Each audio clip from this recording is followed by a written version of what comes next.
Donc, parfait. Ici, moi, je vais me mettre dans cette posture où je viens à étirer. Donc là, il y a déjà un mouvement qui est en train de se faire ici, qui est lié à mon étirement. Bruno va venir s'étirer sur moi et venir partir avec mon énergie. Il faut qu'il parte avec mon énergie. Là, il est en train d'interagir avec mon énergie. Quand tu sens quelque chose, tu pars dans le sens de l'énergie que tu ressens. Elle va vers où mon énergie? Et il faut y aller alors. Ici, et allez-y. Et déplacez-vous. Non, ça s'est refermé ici pour venir ici, et là tu pars avec. Et tu t'en vas. D'accord? Ça, c'est l'exercice énergétique qu'on appelle les fagons, où on voit les démonstrations où le prof touche l'élève et l'élève part sur 10 mètres. C'est un exercice qui est hyper intéressant si on est sur ce travail énergétique où quand je vais venir me placer ici, voilà, super. Et là, tu pars avec. Très bien. D'accord? Vous ne voulez plus vous verrouiller quand une énergie se manifeste.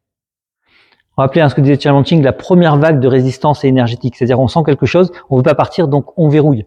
On veut plus ça. Du tout, du tout, du tout.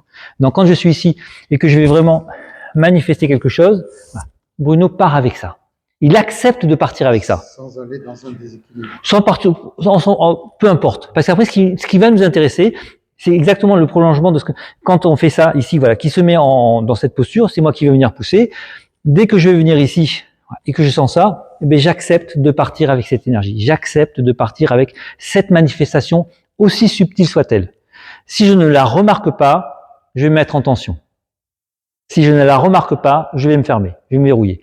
Il faut absolument que je sois à l'écoute de cette première manifestation de force. C'est extrêmement important. Sinon, je serai forcément dans la confrontation et l'opposition. Si je ne l'entends pas, je serai dans la résistance. Est-ce que pour tout le monde, c'est clair cette idée? Donc, on fait cet exercice.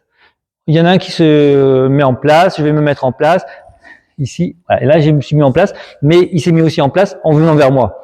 Ici, on va définir un rôle. C'est moi qui vais venir et toi qui vas suivre mon énergie. Donc, on est ici, et on part. Et encore une fois, partez en collant. Ne partez pas en fuyant.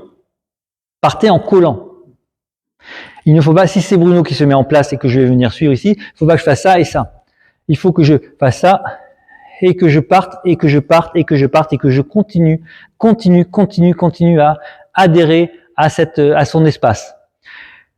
Car quand Bruno va venir pousser ici, c'est ce qui va me permettre, si je veux être en place avant lui, même si c'est lui qui commence l'attaque, à ouvrir des espaces qui vont permettre d'adhérer à cette attaque pour pouvoir la contrer, dans les espaces qui sont créés grâce au fait de coller. Si je ne colle pas à son énergie, je ne pourrai pas interagir avec.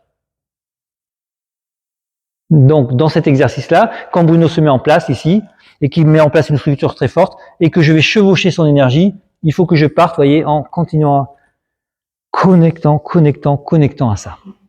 Je ne déconnecte pas à son énergie. C'est pour ça qu'on appelle chevaucher l'énergie. Il y a vraiment, je chevauche, je me mets sur son énergie, et je reste collé à son énergie pour partir avec. Je ne la fuis pas. Ça, c'est extrêmement important dans cette compréhension. Ouais, ça va, ici? La différence avec l'exercice d'avant, c'est la même, sauf que là, on va mettre un petit peu plus de corps. Un peu plus de corps, voilà, un peu plus de mouvement. Voilà.